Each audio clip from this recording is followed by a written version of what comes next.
Okay, so I'm a member of the membership committee, and Steve Kirby asked me a month or so ago if I would put together a presentation for our new members. And I started doing a little research, and I know back in the office here we have lots of archives of the history of our club. And as I started doing more research, I said, you know what, this needs to be more than just a presentation or an orientation for our new club members. This is something that every club member should be a part of, because it's I learned a lot, and I hope you do today as well. So, all right, so Kiwanis International, that's the organization that we're all a part of, was founded in Detroit, Michigan in 1915. The original Kiwanian name was an Indian name named Kiwanis. Translated means we trade, we make noise, or we have a good time. I don't understand how that relates to our club in every aspect, but the idea was the we trade is because the 15 men that started the club, they were just a social club and a lunch club, and they were all businessmen, and they were all trading resources and ideas. So I think that's how they thought that the word trade would be appropriate for the club. I'm sorry. Our club was founded just 6 years later in 2021, which makes us one of the oldest clubs. 1921. What did I say? 16? 19. Read it correctly. It's 1921. Oh, not 2021. Obviously, I put this together this week. Thank you for that. I need to correct that. Yeah. Thank you, Vanna White. All right, so we're one of the oldest clubs in the world. We're the fourth oldest club in Florida. There are Kiwanis clubs in 80 nations across the world. They're broken down in districts as far as states go. So we're called the Florida District, and there's 27 divisions within the district. We are Division 10, which is Orange, Seminole, and Osceola County. And then there are 10 clubs in our division. I don't know if that's accurate and up to date, but that's what I found on the internet. So. All right, so this is came from one of our old directories from actually 30 years ago. And so at the top you can see our club was founded in 21. At that time we had 93 members. The first club we sponsored was Sanford the same year. And then you can kind of see a tree of clubs that we've directly sponsored or indirectly sponsored.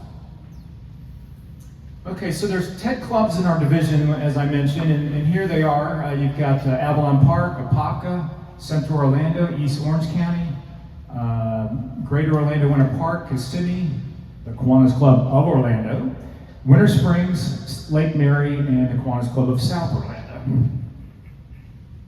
All right, so here's just a map of the clubs, the districts, the divisions rather. You know, this is us here, right here. And they started Division 1 and they worked all their way down to Division 27.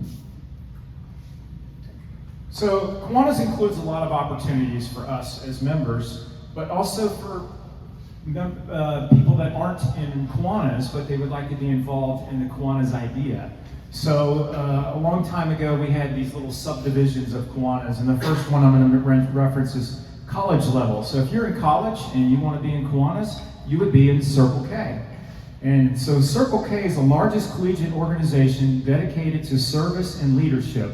All right, that's pretty impressive that Circle K, more than any other organization in college, is the leader in that. And so I went to UCS Facebook this week, and they're very active. They do a lot. Nick is saying yes. You've probably spoken to somebody with the organization, so that's impressive. I'm glad to see the leadership that they have and the projects that they do, and you can see that all on their website. At the high school level, it's called Key Club. Who here was a member of Key Club in high school? Anybody? There's a couple here. All right, that's great. So we are involved with Edgewater Key Club, and if you recall, when we bowled with them recently, they brought a number of their students to join us in that event. So we do things with them periodically. But it's a great opportunity to get involved with high school students as a Kiwanian. All right, and then the middle school level, it's called Builders Club. I don't really know much about Builders Club. I was at Conway Middle School. I didn't recall if we had a Builders Club when I was in middle school, but that's the middle school level. And then more recently, I say more recently, these organizations have been around much longer. Action Club, which more than 12,000 members with about 500 clubs worldwide. Action Club is the only community service club for adults with disability disabilities like Down syndrome, and some have physical, some have mental, some a combination of both. But what a great concept for them. Action Club was founded by Jake Swartout in 1987 in West Palm Beach. And the reason that's significant is Jake Swartout happens to be my wife's uncle. And so this is Jake here on the left. He founded an Action Club in 1987. In 1988, he was the governor of Kiwanis. And he and his wife Elise visited all 27 divisions and 350 clubs in that 1 year. Can you imagine? They traveled all across the state, went to every division, and visited 350 clubs. And this is Jake on the left here. This is Carrie's mom right here, and her two sisters, and they were raised in Winter Park here. All right, so as I mentioned, Kiwanis Club was founded in 1921. There's 15 business leaders who decided to convert their weekly luncheon group into a civic service organization with the emphasis on helping youth. They put in a request with Kiwanis International. On November 17th, they received their charter at the Orlando Country Club with 42 founding members. And so, interestingly enough, the Orlando Day Nursery was founded just a year before, and it was founded by widows of World War I veterans to help children of working mothers. Financial support was a great need, which is when Kiwanis began the relationship that is today 104 years old. Okay, so here's the 40 charter members of Kiwanis in 1921. At the time, there were only 9,000 residents in Orlando. Notable professions from the list were attorneys, accountants, Orange Grove developers, bankers, physician, dentist. One was a tractor supplier, and one was a cattleman. The first name on this list is Raymer F. McGuire the First, who is Raymer McGuire's grandfather. And he was Raymer F. McGuire Sr. He was an attorney. Was your father also an attorney? Yes. So it runs in the family. I wish it ran better than it did because he was smart. I talked to Raymer about this week, and he said his grandfather was by far the smartest between him and his father and himself. All right. Our first Orlando Day Nursery building. In 1921, both the Lions Club and our Kiwanis Club were providing financial support for the ODN. The major problem was its facility. President Raymer McGuire Sr. asked the Lions Club if we could assume full responsibility for the ODN and incorporated what was then the Kiwanis Day Nursery and Hospital Association. We purchased a Victorian-style home from George E. Macy at the corner of Hewett and South Street for $15,000. In 1925, Sam Sly generously bought the property from Kiwanis for $80,000 and let the ODN use it for free until 1930, when he granted it back to Kiwanis for free. This property served as the ODN for 35 years. And this is the original Victorian ODN, 1922. Here's another side angle of the property. It's quite a facility now. Obviously, it's not there anymore because it was on the corner of Huey and South. Now it's just a big overpass. All right, so this was Martha Lancaster. She was referred to as Mother Lancaster and was the matron of the ODN from 1922 to 1960. Is that amazing? I just had chills when I read that. I learned that just 2 days ago, going through the old artifacts. And how do I know this is Martha? I didn't know Martha, so I wouldn't know by the photo. But this is the photo here, and on the back it has her name.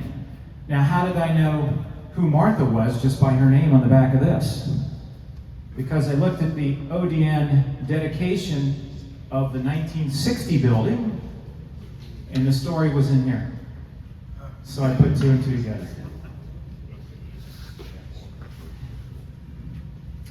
All right, initially, records indicate that there were only 4 children attend the ODN on a daily basis.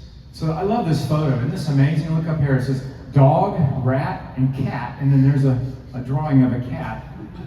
And then look at these are benches. These are old wooden benches and old wooden tables. I'm imagining this was within their first 3 years of having the ODN. What is that? Looks like some kids underneath the table there. All right. So here's the playground. Obviously, the home was built up off the ground, as a lot of homes were back in that time. And can anyone name what game you think they're playing? Ring Around the Rosie. So I don't know if this kids still play that today. Liz says yes. All right. All right, so can anybody recognize this building? This home was built in 1925, which is the most expensive home in Orlando at the time.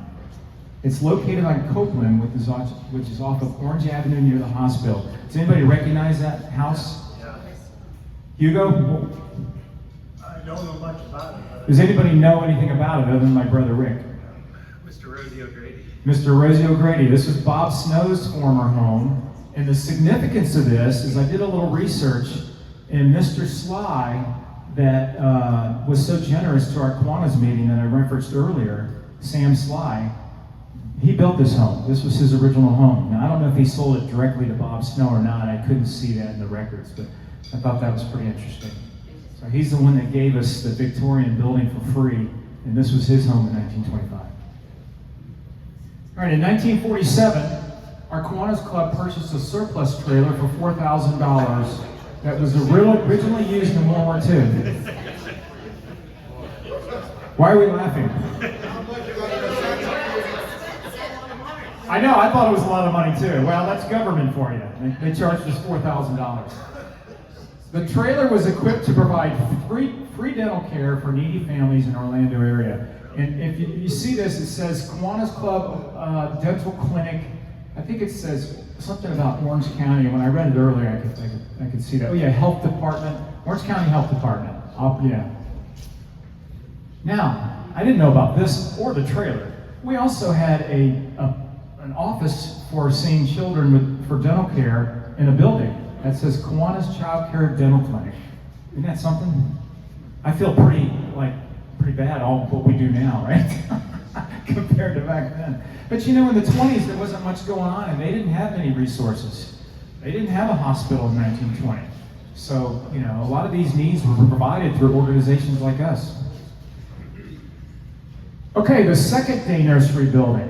In 1960, the State Highway Authority purchased the Victorian-style building and land for $57,000. Ches Magruder and his wife generously donated the new land, which was 2.5 acres on the south side of West Anderson Street near I-4, only a few blocks away. With the help of Ches Magruder, Thomas G. Lee, who's Thomas G. Lee? T.G. Lee Dairy, and other members, Kiwanis constructed a new building which would serve the children for the next 45 years. Who here remembers the old ODN building? Quite a few of us that were members, at the time before we came here. But this is the old ODN property. Looks like a pretty substantial facility for 1960. Look at the car here. So this must have been around that time. Hugo, did you drive a car like that? Not a Falcon, but that is a Falcon. Thank you for that, yeah. Okay, so in the lobby here in the day nursery, you'll see this plaque, and this is recognizing Chesley Magruder and his wife for the devotion of services to the Kiwanis Club of Orlando in that time of September 1960. So I don't know if that plaque was over there at the old ODN, or it was, and then we brought it over here. Okay. So this is the dedication ceremony, and this photo was taken as part of that celebration. Did we have color film in 1960? Yeah. Okay, I don't know. I'm asking Steve. Yes. Okay, because on the back of this it says dedication ceremony on the back of this photo, so I was assuming that was it. So here's the playground. I don't remember the playground. Any of you guys remember the playground? Did it look like this when we used to go? But look at this slide and this climb up here. It's all made of metal and everything's plastic these days, right? Nice and cool in the summer. Yeah, right. Remember these tricycles? Yeah. Okay, so the day nursery building number 3, the one we're in today. So in 2004, FDOT approached our club indicating they needed our 2.5 acre day nursery property to expand the I-4 408 connection. After many negotiations and the help of our very own Raymond McGuire, who happens to be an eminent domain attorney, which was helpful, we received approximately $8.5 million for the 2.5 acres. Think about it. It was $57,000 when we acquired it, and we did a little better on the sale. What do they say? Location, right? All right. So this was the second time that government bought our day nursery building via eminent domain. In 2005, we constructed this very building where we spent about $3,000 on the land in the building. $3 million. Ooh, that would have been great. Spent $3 million, which has been serving our families in this community since 2005. All right, so there's a blank screen. That's not good. Oh, okay. What are some of the notable projects that the Kiwanis Club of Orlando accomplished that helped pave the way to Orlando? Okay, so in 1925, our Highway 50 was actually called State Road 22. I don't know if anybody knew that, but I didn't. In the early 20s, Orlando was experiencing a construction boom of new homes. If you look at some of these old historic homes, a lot of people will put a little plaque next to their door as to when the home was built in Orlando here, and most of them were in the early 20s. However, there was no road linking Orlando to Florida's East Coast. In 1925, our club member, J.Y. Cheney, claimed if our club would actively support the construction of a new paved highway, it could be accomplished. What was the name of the road at that time? Not Old Cheney Highway, but Cheney Highway. So we do have an Old Cheney Highway today. It runs across 436 from Goldenrod to just west of 436. It's about a mile long, and it's called Old Cheney Highway. Cheney was the one that supplied the water to Orlando by putting it in the middle of Lake Ivanhoe. It was where they drew the water. So I knew he was very influential with water in Orlando. That is in our records. Yeah, thanks. That's what became OUC. Right, because you used to work there. You would know that. Thanks, Ruth. All right, so in 1924, there was no radio station in Orlando.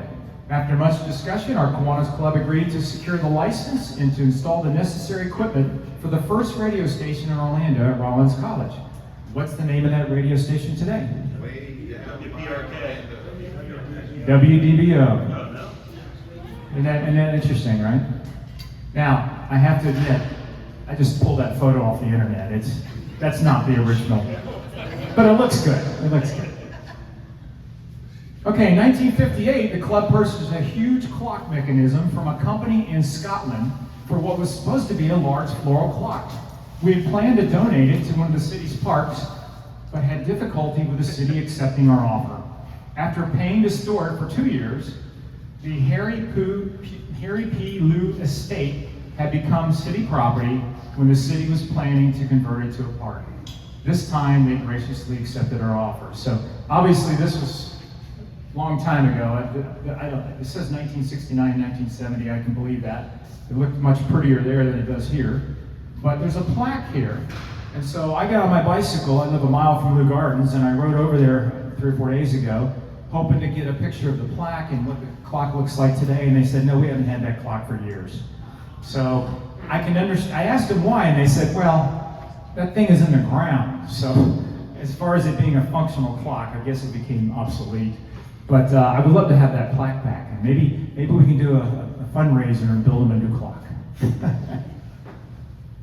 All right, so the City of Orlando's first flag, June 2nd, 1980. All right, so our first city flag was designed after a contest sponsored by the Kiwanis Club of Orlando and the Council of Arts in 1980. The flag was replaced in 2017, so this was the original flag that we held a contest for, which I like a lot better than this one. We should bring it back and get the old flag. All right, so I rode my bike to Lake Eola because I was aware of this dedication. 4 years before the first flag, our club sponsored these flagpoles in this presentation here with the plaque. And here reads the plaque, dedicated to the people of Orlando, Florida by the Kiwanis Club of Orlando in 1976. So if you ever walk around Lake Eola, walk over there and take a look at our plaque. Didn't you clean And it? that's near where the flags are now. I took that picture just 3 days ago. Mhm. You should have cleaned it. I should have cleaned it. Yeah, the birds have done a number on it. All right. How does our Kiwanis Foundation operate? All right, so we have current assets of somewhere around $6 million. All club members are foundation members. We donate a minimum of 5% annually to various charities benefiting children in Central Florida primarily. We have an outreach committee that I'm a member of where we invite prospective charities, and there's a criteria to meet for that. We also have a charities account that is for smaller donations called the micro grants. Am I right, Rick? Is that correct? Okay. Okay, so our regular club meetings, as you know, are here on Fridays at noon. But thanks to Nick, we also have a satellite club. And for them, they meet on Tuesdays every month via Zoom when they plan a service project, and then they follow up with a social opportunity afterwards. And we're welcome to be a part of that as well. And they have a project tomorrow. Yeah. All right, so some notable annual service projects. So, I just put a list of some of the projects that we've done either for many years or that we do on a yearly or semi-annual basis or that sort of thing. I didn't obviously list all of our club projects because there's too many. But the ringing the bell for the Red Kettle, started by our very own Hugo DeBobi, and he thinks he started it. If not, you were the second person in line for that. And he's been doing this for about 40 years. So how about a round of applause for Hugo for that? All right, so then we have our annual Christmas party for the children that we have here at the Orlando Nursery for the children. And I always look forward to that. And then we prepare and serve an evening meal for the Ronald McDonald House. We've been doing that for a number of years now. And then we cook and serve food at Lake Yola to benefit childhood diabetes. That's coming up soon. We have an annual corn toss event for kids that benefit Dueling Dragons. And Tom, can you tell me how much we've raised for Dueling Dragons approximately since we started doing that? Say what? How much money have we raised for Dueling Dragons with this event? $125,000 for our corn toss event that we hold on a Saturday. That's impressive. All right, so then we have our annual Brown Cow, which is our annual social and organizational meeting for planning our President's New Year. All right, so in 1996, Why it got the name Brown Cow. Brown Cow is because over on Lake Conway, there's an old brown building that was on a lot next door to Jim Robinson's house on Hoffner, and that was built as just to be used by the Boy Scouts and other service clubs, and we used to hold our annual event for and we called it Brown Cow, and today we call it Brown Cow. We don't meet there anymore. Yeah. All right, so in 1996 was our 75th year diamond anniversary, showcasing the history of the Kiwanis Club of Orlando and the Orlando Day Nursery. So this commemorative book, I used to have one and I couldn't find it, but we have a number of these, I think, still. This is the book, and it was a commemorative book done by John Beck. And if you remember back then, you would remember John Beck. He did a wonderful job of that. Okay, here's some distinguished club members dating back to the foundation of our club. Now keep in mind, if in the 1920s, I looked this up today actually, there was a Lions Club that started in 1970, Rotary started in 1920, and then we started in 1921. So those were the only service clubs that I could do research on, but all those clubs I think are still operating today. But so there really wasn't a lot going on in the 20s. We had 9,000 residents in Orlando. But some of the distinguished members of our club were Parker Lee McDonald, he's a retired Chief Justice in the Florida Supreme Court. Our very own Bill McCollum, who was a state representative, and then he was also in U.S. Congress for 20 years. George Stewart, some of you may know George. That would be Junior. That would be, I think, George's father. He was a senator of the Florida Senate. And Thomas Drake, representative of Florida. We have numerous mayors. We have James Giles, William Beardall, J. Rolfe Davis, William Frederick. S. Day Starr, Robert Tuning, and Warren Edwards was. Warren Edwards, he was the vice president of Kiwanis International, and he was a member of our club, so that's pretty cool. All right, so what active Kiwanians have or has? Is that wrong? I can't remember. What active Kiwanians have been with a club, have been a club member the longest? So, in this directory, in 1996, these were club members. So we have Bill McCullum is our longest member. He joined at the age of 24. He was an Edgewater High School Key Club member, and he joined at 24, and he's been a member of our club 57 years. Larry Church, 1975. Is Larry here? Yes. Hugo DeBobian, 1976. Vernon Swartzel, we reached out to him. He's out of town. He wasn't able to make it today. John Roper, he lives in Tennessee. He lives over on the East Coast. He's in Tennessee right now. 1983, and then we have our very own Robert Linder here. 1983, Steve Roush, 1984. Raymond McGuire, I put his father on here because his father was a member when he was a member in 1996. Bob Bates, 1987. Steve Kirby, who's here today, 1995. Harry Brumley, 1995. And my father was a member of this club in 96 as well. He joined in 93, and he recruited me, and I joined in 95. So the interesting thing is my father passed away in the year 2000, and I was club president in the year of 2000. And our fiscal year starts in October. My father passed away in May. So unfortunately, my father never got to be a member of our club and see me as president of our club. But I'm so glad he recruited me in 1995. Okay, that's the end of the slide. So I want to take some questions or comments, and if we need to, we can go back to any of those slides. Or if you have a story that you think would be interesting to tell, we've got about 6 minutes. Anybody have any comments, questions, or stories that they want to tell? Why is the orange blazer hanging up? Oh yes, I'm so glad you mentioned that. We have time for that. So, this is not a University of Tennessee or a University of Florida jacket. This is my jacket, and a tradition in Kiwanis is the orange jacket. When I was a member in 1996, it was pretty common to go to a district or a national or international convention and wear your orange jacket to represent Kiwanis. I bought that jacket the year I was president. I wore it to the district convention in Marco Island, and I don't think I've worn it since.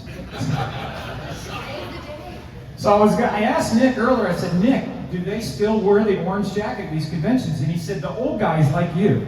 So,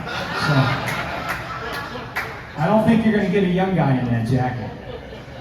All right, so Rick, you had a question? Or? Yeah, the money for the foundation came from the debate matter. That's what started seed money. That's a great question. So when we got about $8 million for the property, we spent about $3 million on this land and building, and the rest is our foundation. Mm-hmm. And the reason that it's a foundation is so that international can't put their hands on it.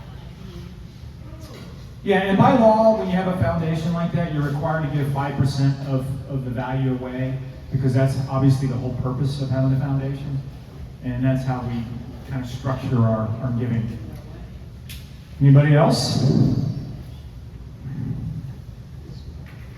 So, interestingly enough, all of our day nursery properties have been taken by government. And I was like, man, they'll never touch this one. This is safe. But you never know, right? UCF's right here behind us. And Raymer has a question or comment. I figured you would, Raymer. Go ahead. Actually, there have been some very vague insinuations from the city that extending Edgewater Drive over here to create a village would partially at least come through us. So the city may be in contact with us before too long. Well, I think it's pretty iffy. I have one story about this, and I asked Raymer, and he said, I'm not so sure that's what happened. But I like telling the story that the offer that we got was below what Raymer was able to do for us. And the city came and said, or I guess not, was it the city, the state? State.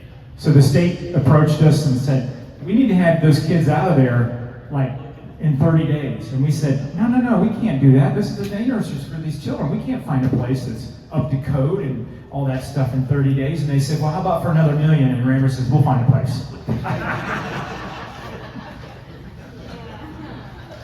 All right, it's 1 o'clock. Thank you guys. Hey, listen, I'm going to spend more time looking at these archives. If anybody would like to join me, it's simply fascinating. The $57,000 that we got for the old day nursery property, there's a piece of paper with handwritten notes how we arrived at the $57,000 that we approached the state for, including $300 for a fence, $300 for the carpeting that went up the stairs. I mean, it's really detailed with about 10 different items on there, and they're written in pen. So, very, very, very